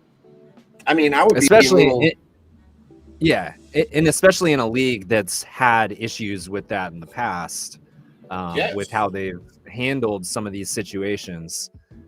Yeah, if I were a female football fan, I'd be looking at it kind of like, what are we doing here? Like, have you not read the news lately? Right. Like this is the guy you want me to buy tickets to go see? It's also kind of like they're just sort of saying, screw your feelings, woman sports fan. This is crazy. And the NFL, though, I tell you, they're more concerned about a dude gambling on his app when he's not even playing on a team than they are about somebody beating up a woman or assaulting multiple women or throwing their wife on a pile of weapons or any of the other stuff that's happened. Punching somebody in an elevator. This seems to be something. Maybe he will make it in the NBA. I mean, in the NBA, I'm watching these Kyrie Irving highlights. Maybe he will make it to an NFL team. Maybe he will end up being great again. But that's going to always be there. Did he really do it? And by all accounts, it appears that he did do all the things he was accused of. That's a terrible thing to go. And people make this dumb comparison with Michael Vick. Michael Vick served jail time. Not kind of jail time. He went to prison for it. And he's done everything he possibly can do in his power to rehabilitate his image. Yeah, which he seems to have done. Yeah, and it's, people can change it. Like, you can make mistakes, and I think we're somewhat forgiving in allowing people to have second chances. But when you're accused of some of the things that he's accused of, and there doesn't seem to be a connection in his mind, to try to show any remorse or anything like that. That's going to be I'm sure he's young and he's very talented. I'm sure he will play again and probably play very well. But it's going to be a tough uphill climb for, whatever fan base has him, that he's playing for. So it would be really hard. It's going to be hard for me to watch him play because I'm one of them people, man. You get more time with me, especially assaulting a woman. Nah, man. I don't want to. I'd rather not. I'd rather hear about it than see that. It's a bit much. Kyrie Irving, man, look. I know I have my opinions about him personally, about not getting the vaccine and all. He hit 50 last night. He killed Orlando yesterday. Karl-Anthony Towns gets 60 the day before. Kyrie gets 50 last night. Can't play in New York. Can only play on the road, which could benefit the Nets. And the Nets are the team to watch because you know who else is going off? Kevin, Durant. Come on, man. I want my Bulls to do well. I am not crazy. I don't see it. I think the Nets are going to win the whole thing. I really, really do. They are good right now. They're very good. And a couple big nights in the NBA. Back big nights. Yeah, man. Kyrie and his 50 shut up the loudmouth Orlando Magic who like to talk all day during the game. They got some. They don't do anything, and they always. Irvin only needed 31 shots for his. Says 60. He didn't get 60. He got 50. No, he did get 60. I'm sorry. He only needed 31 shots for his 60 points. He made 20 of those shots, including 8 of 12 from the three-point line. He sunk 12 of 13 from the free throw line, and he did it all in 35 minutes. That's a good night. That's a good night. It broke Darren Williams' previous mark of 57. It was also Irving's previous career high, which he set in 2015 against San Antonio. And it's a week after he hit 50 against the Hornets. Yeah. Kyrie is on a roll. They're only playing twice a month. I guess he has to make up for it when he's on the court. Yeah, for sure. I will say this too. Like we've talked about how just the uniqueness of going to a professional baseball game, going to an NBA game where someone goes off like that is one of the most fun things to be in the building for. That's when you see a guy just going off like that. I remember people think of. I was at the game in the playoffs a couple of years ago, the Game 5 against Oklahoma City, where Damian Lillard sent them home with that 37-foot buzzer beater right in Paul George's face. People forget he had 47 when he shot that. So he hit 50 on that shot On to the end the shot, series. yeah. And so, I mean, it's like, you know, watching someone take over a game like that is one of the coolest things in sports to me, is especially if you get the chance to see someone have a performance like that live. By the way, man, not for nothing, Available Dinosaur and Sparkling Dinosaur and Brainy Chipmunk, along with Nervous Panther and Sick Gopher, are here. Multiple dinosaurs. Yes, a lot of dinosaurs. It's amazing. And a chipmunk. And a chipmunk, a mushy chipmunk. And a brainy chipmunk. Yeah. Friday's going to be great, man. It's going to be good. Remember, fake names on Friday. And just to close out that thought about Kyrie, it's wild that the NBA is as good as it is. These are literally the greatest basketball players on earth. It's going down. These playoffs are going to be great. I am very excited about them. Me too. Cannot wait. Simply cannot wait. It's going to be good stuff. March Madness. Saw some games last night in my night on the town. The tournament starts in earnest tomorrow, I believe, or Friday. Friday. I think it's yeah. Is there another one of those playing games tonight? No. I think it is tomorrow because it usually starts on a Thursday. That's what I thought. Because usually it's the two opening rounds are Thursday, Friday, and then we get by the end of the weekend we have our Sweet 16. Since I don't have one of those corporate jobs where I gotta fake like I'm looking at the game, I can actually watch the game. So I'm looking forward to watching many games. Some tomorrow, most on Friday. I was going to say, when we have our show on Friday, I'm probably going to bring my laptop and I'm going to have the games going while we're on the air. Yeah, I'm going to be watching. I think I'm going to be on my thing watching. Don't tell anybody at Backchannel though, Gliss, because we don't want to get in any trouble for watching the game. Monitor. We got to monitor everything that's going on. It's newsworthy. That's the thing. Yeah. That's right. I'm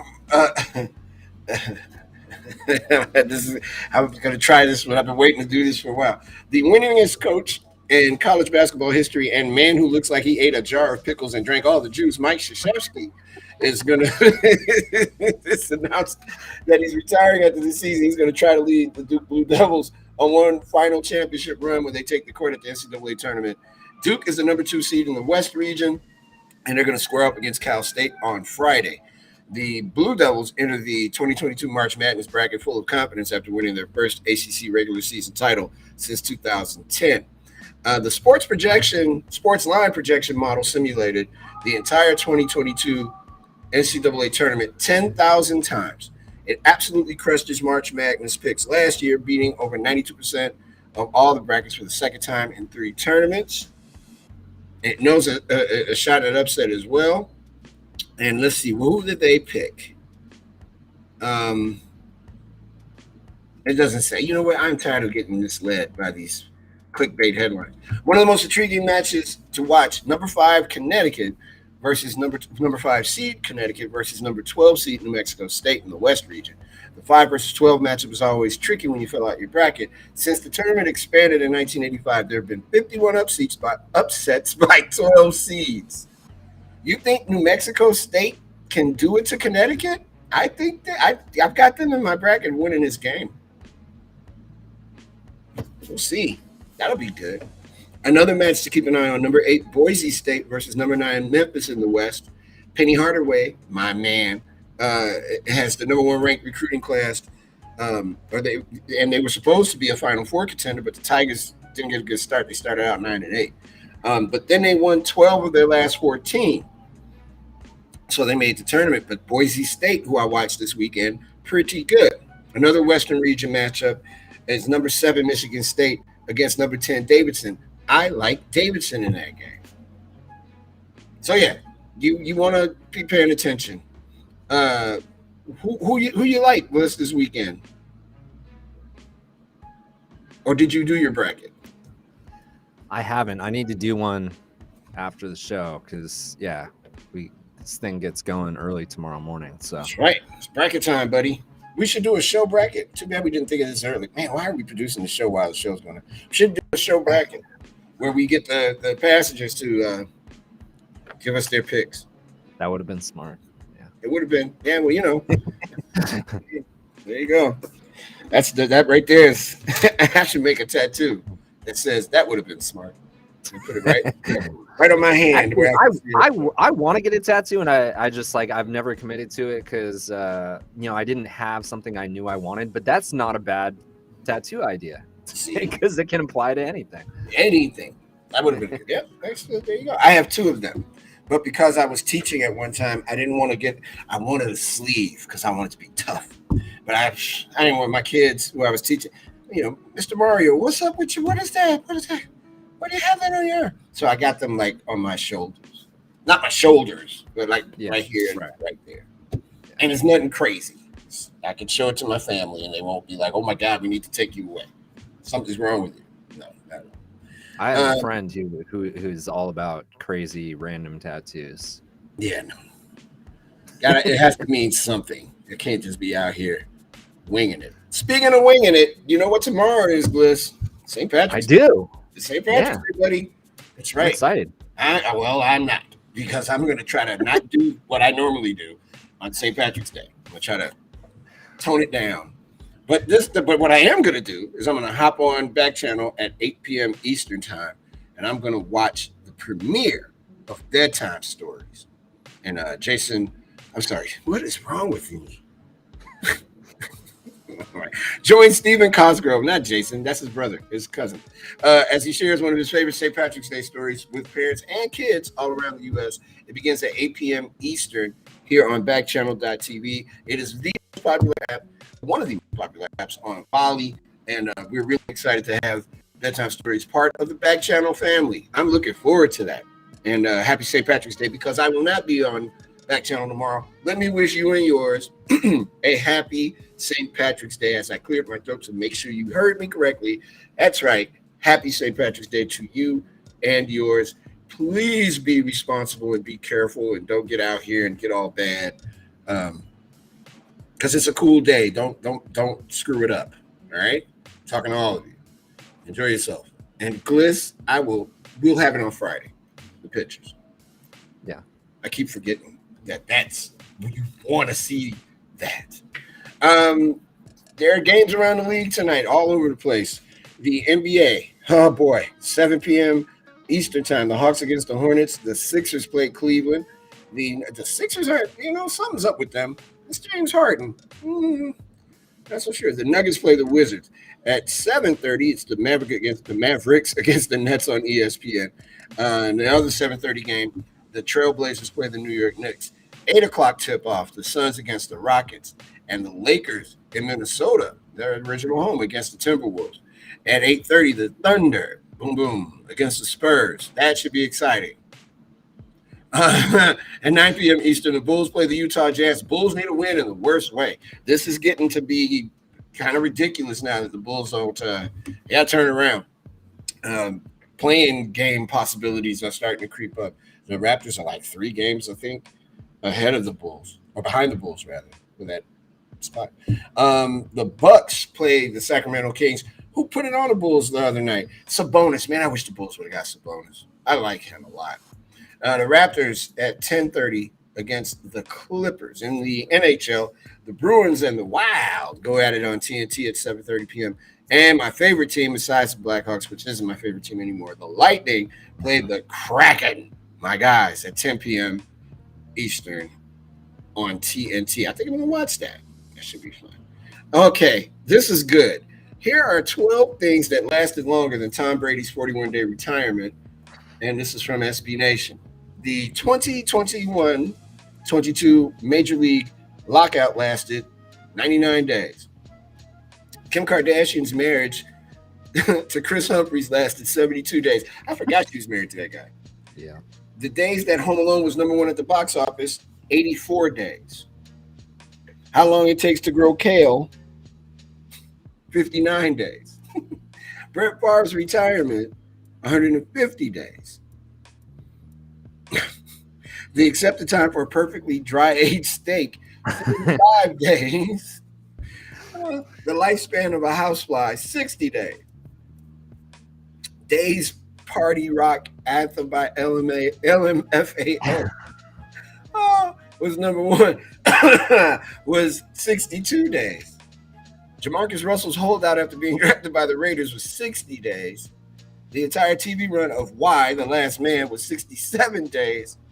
The 2007-2008 Writers Guild strike was 98 days. And the gestation period of a porcupine was 112 days. Oh, man. The Tom, it's like he went home, he looked at his children, and he turned around and was like, I can't. I don't. I want to play football. I'd just rather be outside. I want to play football. Wow. That is wild. That is funny. Because you gave me stuff, and by the way, that's sports. You gave me stuff. Let me go back. It's a strange law. This is it's illegal to hitch a crocodile to a higher fire hydrant in Michigan. Who's doing that?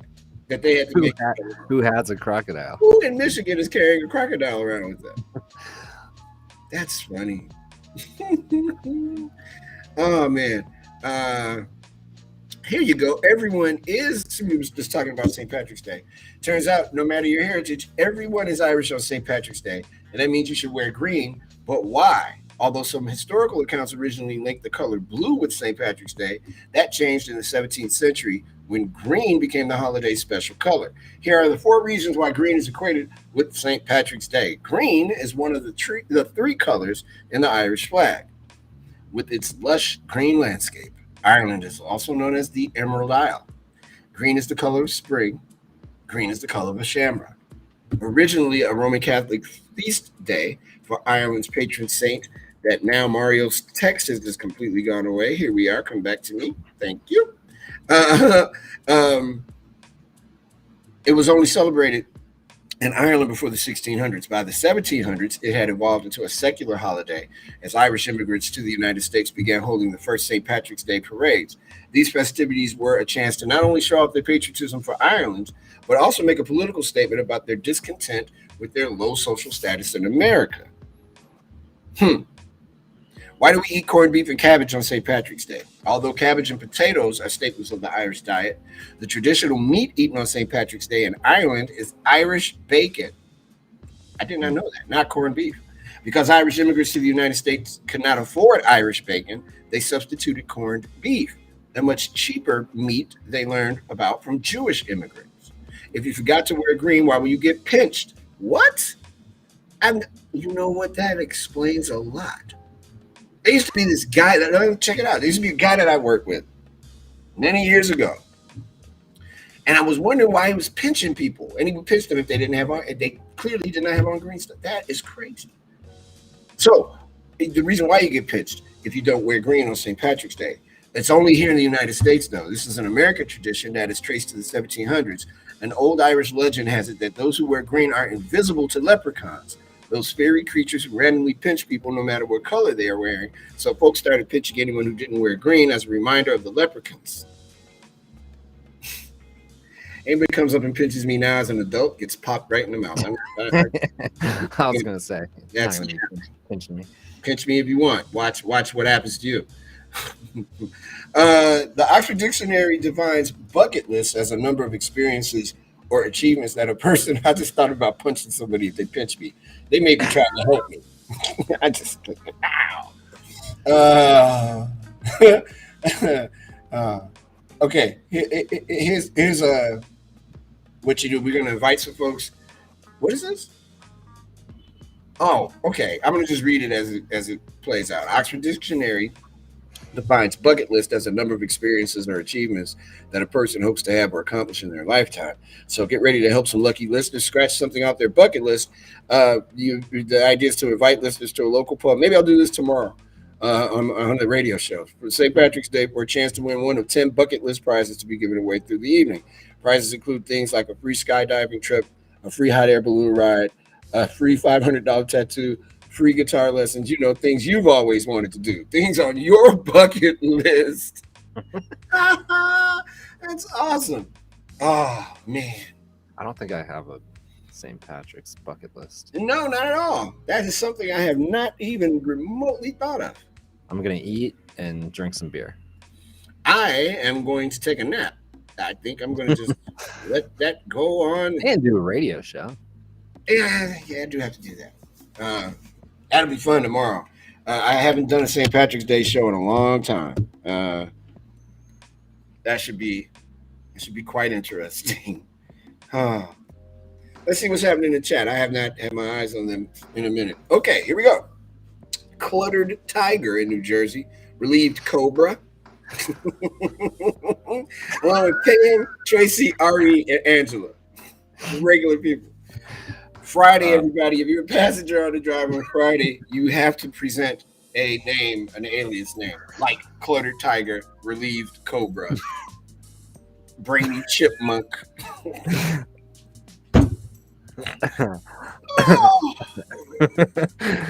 Stupid. This is just so dumb. It really is. This is a really weird show. What is going on? I have no idea. This is so crazy. It's really happening, all in real time in front of everyone. And then I'm noting that. I kind of like all the weird memes. I think they're very cool.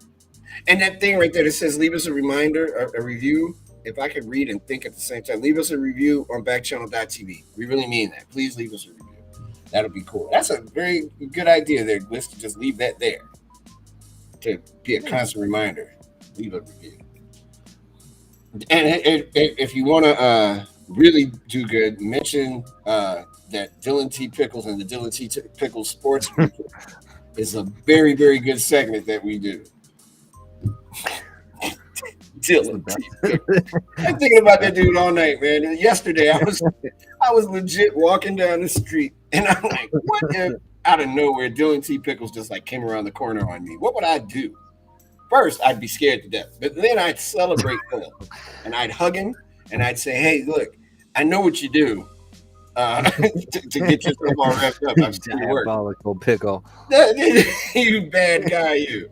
Oh yeah, I did think about Dylan T. Pickles yesterday, though. Oh man. Well, I checked out the team merchandise store, and those hats are hard to come by. They're sold out in a lot of sizes right now, so I'm gonna pretty have to popular, I bet. Until they restock. Yeah. I can only imagine. Or I'm just gonna have to go down there and go down to one of the games and grab a hat down there. It's Dylan T. Pickles, for Christ's sake. I cannot. I don't think they shouldn't be one of the most popular items in the world. And we all should have those hats. We need to put that in our expense report for the show. You see that? Can you see the Backchannel TV people going, "What the hell is a Dylan T. Pickles hat?" And why are there 12 of them on order? They were watching the show. They watch. They would know. So. Oh, they're watching the show. All right, you better know it, buddy. So then they better know. It's me and you. Someone in my building is popping popcorn, or I'm in trouble. I'm having a stroke. Isn't that it? You smell popcorn? It's a heart attack. I don't smell it. Well, I smell it. That's not good. I ain't making popcorn. I don't feel funny. I feel all right. I like microwave popcorn. You know what you do, since you mentioned it. I get the popcorn with no salt and no butter. Mm-hmm. And I just do all that myself because I think, I am destroying my hat. The bend is wrong. There we go. Okay. That's better. It's important, man. I don't want to look like, I don't know what I'm doing. And I'm looking at myself do it. And it's weird because it's the mirror image. And it's not a reverse image, which I would be more comfortable doing. What I don't own is a popcorn popper, but I have a really nice ceramic skillet that has a top. The problem is, you put too much popcorn in it, it's just going to go all over the place. When I was little, there used to be this product, I guess they still make it, called Jiffy Pop popcorn. Oh, yeah. And you do it on the stove. On the stovetop, yeah. I thought those things were so cool. I did too. I used to really demand, even though I'm not a big popcorn guy, I used to demand it though. I'm like, Jiffy Pop popcorn. And everybody's like, really? Again? Yes. When I was a young adult, I worked at a movie theater and I was very poor, and you got free popcorn. So that was all I ate. Wow. That's a hell of a diet. When I was at work, when it was break time, it was like I was getting a bag of popcorn. Found different ways to be creative with it, like Parmesan cheese is a popular one. had a That's really conversation good. about that. Yes. And then another thing I would do is just take some of the jalapenos from the condiment area and just throw those in there. Yeah, get some of the juices in there. Yes. Popcorn Talk with Gliss and Mario. Weekdays at 4 Central. I think we've covered it all today. I think we have. We pretty much done it all, man. We hit somebody last night. Legoland, fake driver's licenses, crocodiles getting hitched to fire hydrants. A man on meth calling the cops on the guy that sold him the meth because he didn't think the meth was meth. Song lyrics, yeah. Song lyrics, yeah. Popcorn, root beer that I killed on one of the breaks. I just totally finished it up. Man, I love a good root beer. This is best. Dog and Suds. Oh, I don't think I've tried that one. Dog and Suds, it's pure cane sugar. Where are they made? And where are they made? It doesn't say. I'm gonna have to find that one. Yeah, because when I go into a store that has some like good draft root beers like that, I'm always like, oh, I gotta try it. Like I grab them and put them in I have a little mini fridge in my garage. So when I'm in the mood for root beer, I gotta try it. A sports note: Major League Baseball has scheduled 30 additional doubleheaders. This is from ESPN. They've scheduled 30 additional doubleheaders. Sorry that I have my head down. You can't see my face. And they plan to end the regular season on October 5th. Hopefully that means that there's no baseball in November, because I think that is so stupid. I love doubleheaders though. I do too. And they're 9-inning doubleheaders. No more 7-inning doubleheaders. No more starting a man at second. I thought that was terrible. Play all damn day for me. I don't want to leave. Sit through both of them. Yeah, I went to a game in high school, Giants Diamondbacks, and it was on a school night, and I'll never forget it. 0-0, 18 innings. Whew. Diamondbacks won, and in the top of the 18th inning, they finally won at like 1:48 in the morning or something like that. Did you go to school the next day, or you said no? Yeah, I was in high school. I went to school. And told all your friends, man, I was out of the game all night, and here I am. Right. Hustling these books. It was actually really fun because it was cold, and by like midnight, most of the people were like, "Screw this! I got to go to work in the morning." Right. So it ended up being, there was probably only it was almost pretty much sold out, and it ended up being probably about 8,000 people left at the end of the game. So it was kind of fun because it got loud, but not quite as full. It was kind of a fun experience. Sounds like a plan. Keep that in mind. Speaking of mind, I'm sorry, he is nuts and definitely dangerous. I think they're talking about Dylan T. Pickles. Or, no, they're talking about Putin. So somebody must be catching up with us late here. Oh yeah. Or I am nuts and definitely dangerous, Margie. That's funny. Okay, by the way, Furry Finch and Alert Dragonfly in North Carolina have joined the show. Man, Friday is going to be good. It's episode 40 on Friday, everybody. So please send when you log on to Backchannel and you leave your review, you make sure you put in a fake name. Are we going to be able to read any of these names, you think, on Friday? It's going to be wild. Take a break. What were you about to say? I was just going to say, I feel like there's been a couple on here that had some, they weren't. You could say them, but if you read between the lines a little bit, some of them were maybe questionable. I'm going to say most of them were questionable. And very creative. So we're looking forward to that on Friday. We're going to take a break, and when we come back, we'll have a story you can carry around with you and wow your friends with. This friend of mine is next here on Backchannel.tv. You're watching The Drive with Mario Smith. We'll be right back.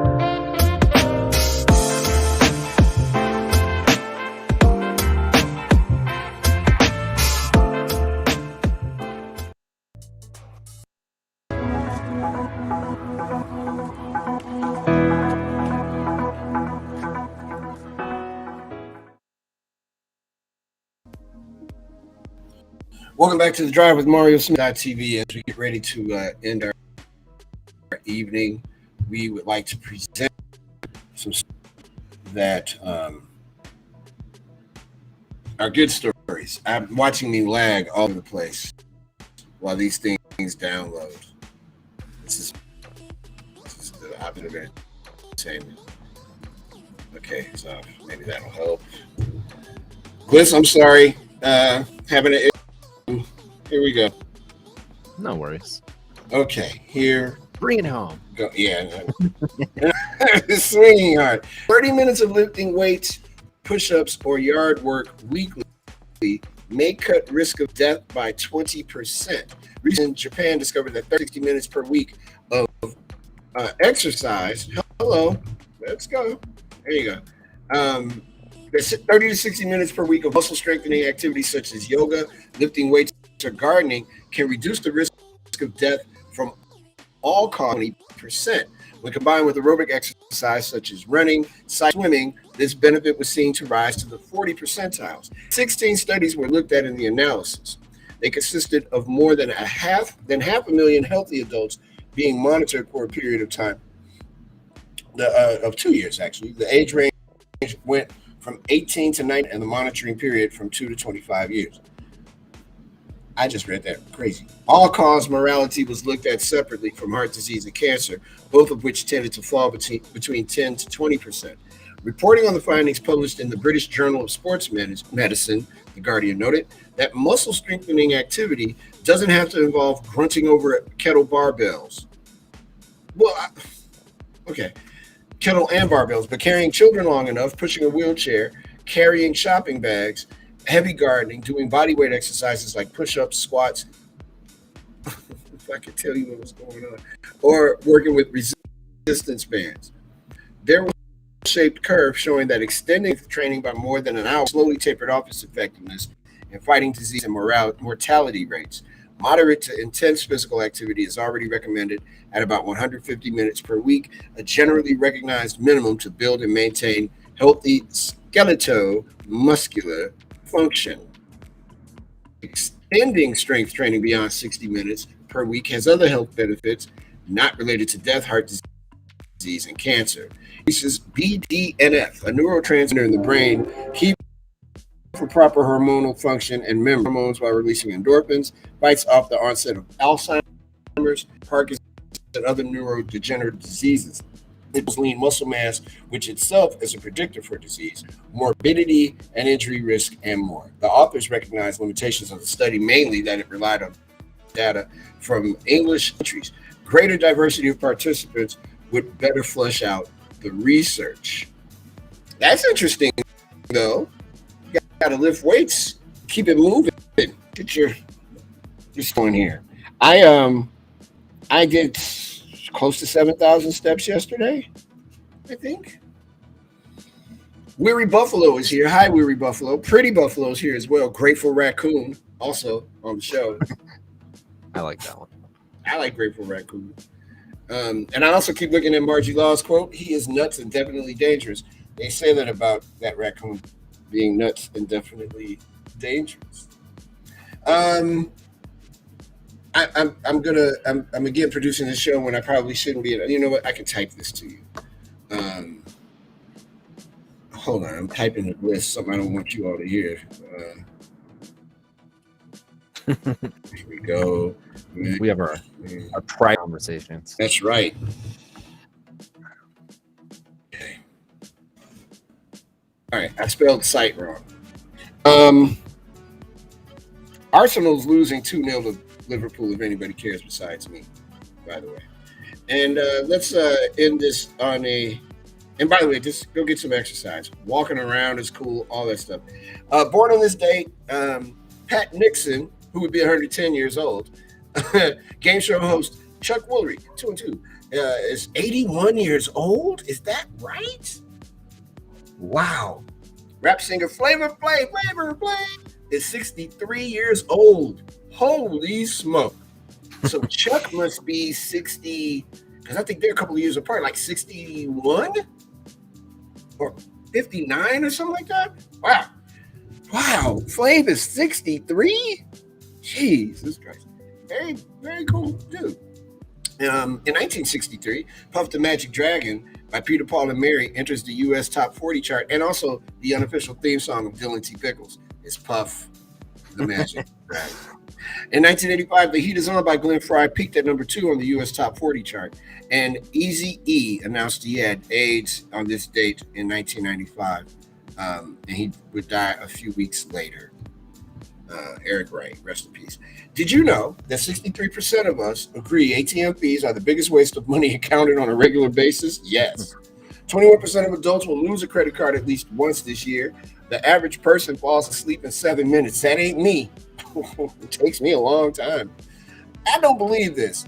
Over 90% of American households will buy a pie every week. Who did they ask? Seriously, I don't know that we buy a pie in a year. That's what I'm saying. Maybe one. 67% of us say we hate going on a picnic. The average American spends about $6 a week on lottery tickets. No. No, the average American wins $50 billion drinking lemonade. Now, think I'm buying me a lottery ticket. Experts say if you want to keep mosquitoes away, don't drink beer. Oh, I don't know. That's not going to work. That got me bothered. According to a recent survey, the most useful thing that students learn while at college is how to do laundry. I don't think that was the most useful thing I learned. I learned some things. The average length of a marriage is 11 and a half years, but the average length of a woman's relationship with their hairstylist is 12 years. Wow, all of that is wild. All of it. And then finally, I'm going to have to do it. Kraft macaroni and cheese ice cream will be available nationwide soon. This may be something you thought you would never hear of, but would you give them a try, along with pizza-flavored ice cream? Van Leeuwen Ice Cream, known for making delicious dairy and vegan ice cream, announced the launch of 7 flavors to be sold exclusively at Walmart locations across all 50 states. I feel like I'm going to throw up. Kraft macaroni and cheese ice cream is here to stay after an overwhelming popular response to this surprising flavor. Left Van Leeuwen Ice Cream's website crashing and the product selling out within minutes of the flavor going on sale. This exclusive launch includes new and fan favorite flavors. Oh man, I feel like I'm going to throw up. The Kraft macaroni and cheese, Planet Earth, pizza, hot honey, royal wedding cake, bourbon cherries jubilee, and wild blueberry shortcake. I cannot imagine in my life having macaroni and cheese flavored ice cream. That just sounds like gross. There's just no reason. I don't need. Why would I need that when I can have a perfectly good other flavor? It's like I've never eaten ice cream and been like, you know what's missing from my ice cream? Should have put some macaroni and cheese in this. Go is here. Talented Asp, Calm Horse, Weary Buffalo. Jody, it's her first time on the stream. Hey, Jody in Alabama. And Alert Dragonfly. I don't know if I mentioned that. It's here too. Gliss, have a good night, man. Thank you so much for everything. You too. Catch you later. Everybody, thank you for watching The Drive with Mario Smith here on Backchannel.tv. As the sun begins to make its descent here in Chicago, Illinois, we hope you have a great, great evening. Programming note, I will be back on Friday for more of The Drive with Mario Smith. Until then, everybody, have a great, great, great evening. This will end our broadcast day, but you can join us again at 6 a.m. Eastern Time for Haley and Allison on Backchannel.tv. On behalf of all the men and women at Backchannel.tv, have a wonderful evening.